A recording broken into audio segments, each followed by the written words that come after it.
Ukraine से बड़ी खबर आ रही है। यूक्रेन का कहना है कि रूसी सेना पीछे नहीं जा रही है।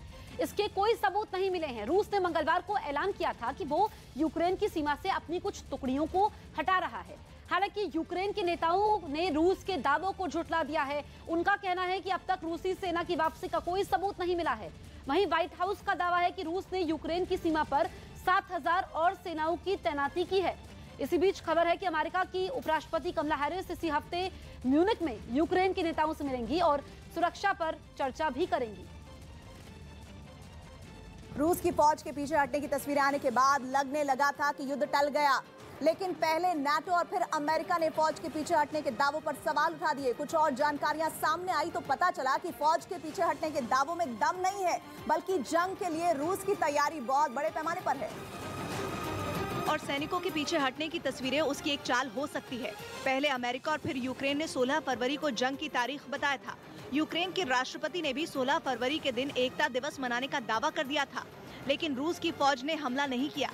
इसका मतलब ये कतई नहीं है कि जंग टल गई है। नाटो और अमेरिका ये मानकर चल रहे हैं कि रूस बाज नहीं आने वाला। Make no mistake, the United States will defend every inch of NATO territory. अभी भी रूस पर दबाव बनाने की कोशिशें जारी हैं। यूक्रेन की सीमाओं पर जंग का अभ्यास हो रहा है, जबकि सीमाओं से दूर पुतिन पर दबाव बनाने के लिए कूटनीतिक चालें चली जा रही हैं। Though I've been clear that if Russia targets Americans in Ukraine, we will respond forcefully. न अमेरिका थमता दिख रहा है और न ही रूस के इरादों में कोई बदलाव है, इसलिए जंग अब तय दिखने लगी है। युद्ध की आहट अब साफ सुनाई देने लगी है।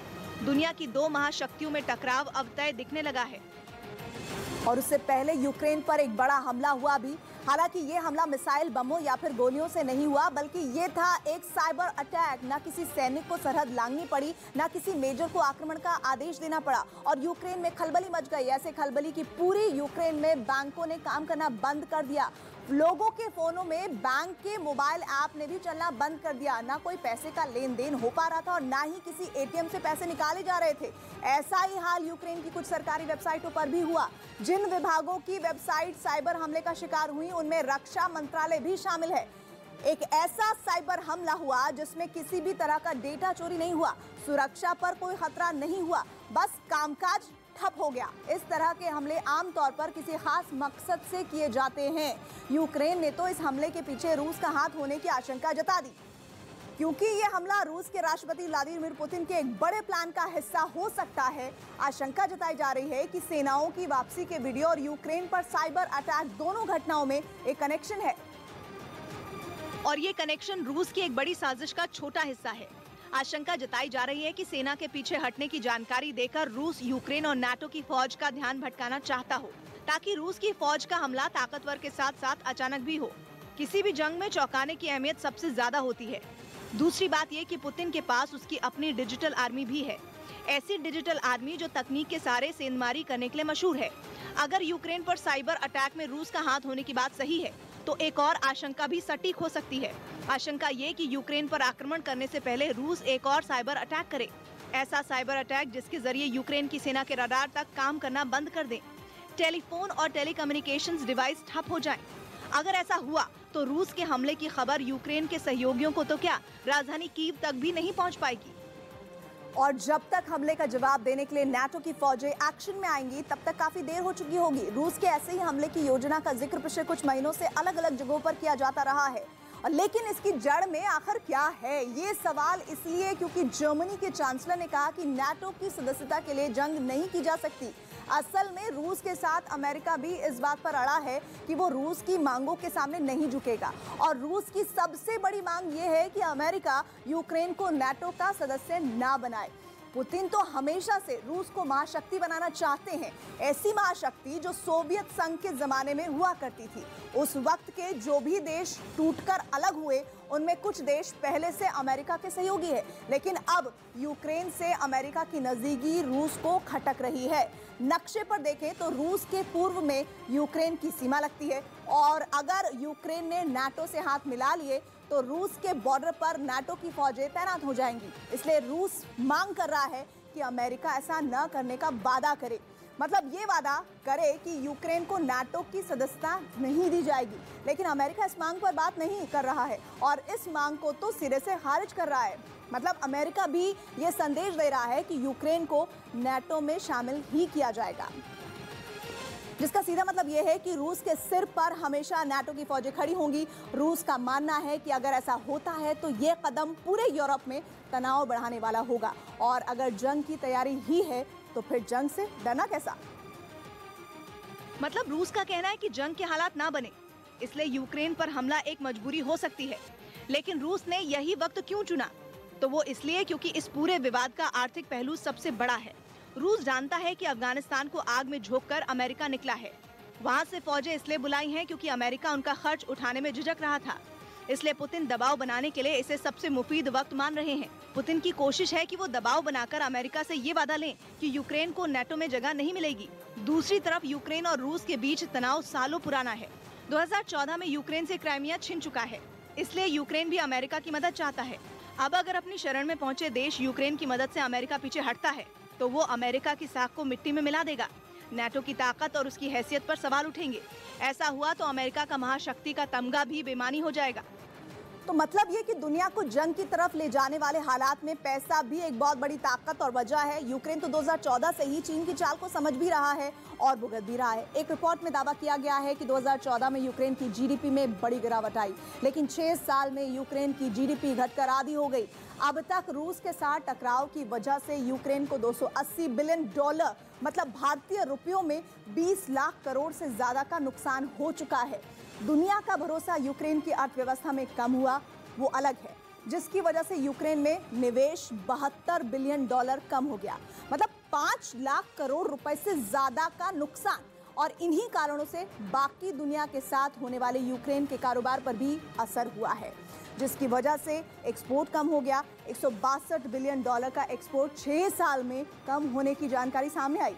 रुपयों में ये रकम 12 लाख करोड़ से ज्यादा है, जबकि क्राइमिया समेत जो हिस्से पहले से रूस के कब्जे में जा चुके हैं, वहां की संपत्तियों को खोने की वजह से जो नुकसान हुआ वो भी $117 बिलियन है। 8.5 लाख करोड़ रुपए की संपत्तियां यूक्रेन के हाथ से फिसल गई।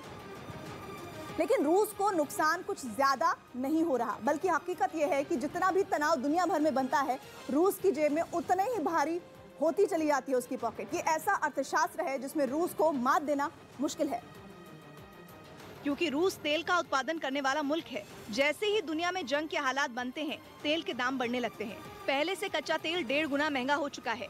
अभी कच्चे तेल की कीमतें अंतर्राष्ट्रीय बाजार में $100 के करीब पहुंची हैं। और अगर हालात बेहतर ना हुए तो ये कीमतें इससे भी ज्यादा ऊपर चली जाएंगी। सेना की तैनाती पर रूस जितना खर्च करेगा, तेल की कीमतें उसके लिए बूस्टर बजट बनकर भरपाई कर देंगी। कच्चा तेल जितना महंगा होगा, रूस की कमाई उतनी ही बढ़ेगी। रूस हर दिन 1 करोड़ बैरल कच्चे तेल का उत्पादन करता है। 1 बैरल कच्चे तेल की कीमत में जितना उछाल आया, उसके हिसाब से रूस को रोजाना करीब 2000 करोड़ का फायदा हो रहा है। जितने दिन कच्चे तेल की कीमतों में आग लगी रहेगी, रूस की अर्थव्यवस्था को बूस्टर डोज मिलती रहेगी। और इसलिए इस तेल के खेल को अमेरिका भी समझ रहा है।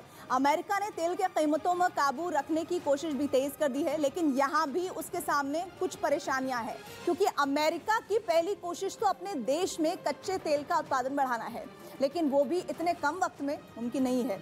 जब तक अमेरिका में तेल का उत्पादन बढ़ेगा और उसका असर कीमतों पर पड़ेगा, तब तक देर हो चुकी होगी। दूसरा विकल्प, अमेरिका के सामने ईरान पर लगे प्रतिबंधों में ढील देना होगा। ईरान के पास भी कच्चे तेल का बहुत बड़ा भंडार है, लेकिन अगर ईरान पर लगी पाबंदियों में ढील दी जाती है तो वो अमेरिका के लिए झुकने वाली बात होगी। दूसरी बात ये भी है कि ईरान खुद भी रूस का पिछले दरवाजे से सहयोग ही करता रहा है। ऊपर से तेल की ऊंची कीमतों से फायदा ईरान समेत दुनिया के हर उस मुल्क को हो रहा है जो कच्चे तेल एक्सपोर्ट करते रहे हैं। दूसरी तरफ दुनिया के तकरीबन सभी देशों ने यूक्रेन में मौजूद अपने नागरिकों को एडवाइजरी जारी की है और यूक्रेन जल्द से जल्द छोड़ने को कहा है। भारत के भी हजारों छात्र यूक्रेन में मौजूद हैं, जिसके बीच अब अफरा तफरी का माहौल बन गया है। सरकार की तरफ से एडवाइजरी जारी कर कहा गया है कि जल्द से जल्द यूक्रेन से निकला जाए, लेकिन छात्रों की शिकायत है या तो फ्लाइट मिल नहीं रही है और अगर मिल रही है तो टिकट की कीमतें बेकाबू हैं। सोशल मीडिया पर एक छात्र ने बताया कि 70,000 की टिकट 2 लाख रुपए में बेची जा रही है। हालांकि यूक्रेन में रह रहे भारतीय छात्रों के मुताबिक वहां के हालात अभी सामान्य ही है। एकदम सामान्य स्थिति में चल रहा है, जैसे रेगुलर ट्रैफिक रहता है, रेगुलर शॉप्स खुलती है। लेकिन चिंता हिंदुस्तान में मौजूद छात्रों के परिवार वालों को सताने लगी है। जैसे हम वीडियोस देख रहे हैं और अखबार में देख रहे हैं, कभी भी युद्ध छिड़ सकता है, तो पिता होने के नाते मेरी चिंता बहुत वाजिब है। इंदौर में ऐसे कई परिवार हैं जिनके बच्चे यूक्रेन में मौजूद हैं। इनकी चिंता इंदौर के सांसद शंकर लालवानी ने विदेश मंत्रालय तक पहुंचाई। माननीय विदेश मंत्री जी के मेल भी किया है और मुझे लगता है कि केंद्र सरकार इसमें संज्ञान लेगी। विदेश मंत्रालय भी मामले पर नजर बनाए हुए है और सरकार की तरफ से दी गई जानकारी के मुताबिक यूक्रेन में भारतीय दूतावास लगातार छात्रों के साथ संपर्क में है और यूक्रेन के संकट पर भारत के विदेश मंत्रालय ने कंट्रोल रूम बनाया है, जिसके जरिए हालात पर नजर रखी जाएगी। इसके अलावा भारत और यूक्रेन के बीच फ्लाइट की गिनती बढ़ाने पर भी एयरलाइन कंपनियां और नागरिक उड्डयन मंत्रालय से चर्चा जारी है। माना जा रहा है कि जल्द ही यूक्रेन में फंसे भारतीयों को निकालने के लिए स्पेशल फ्लाइट के इंतजाम पर कोई फैसला लिया जा सकता है। बताया जा रहा है कि यूक्रेन में भारतीय दूतावास वहां रह रहे सभी छात्रों और नागरिकों के साथ संपर्क में है।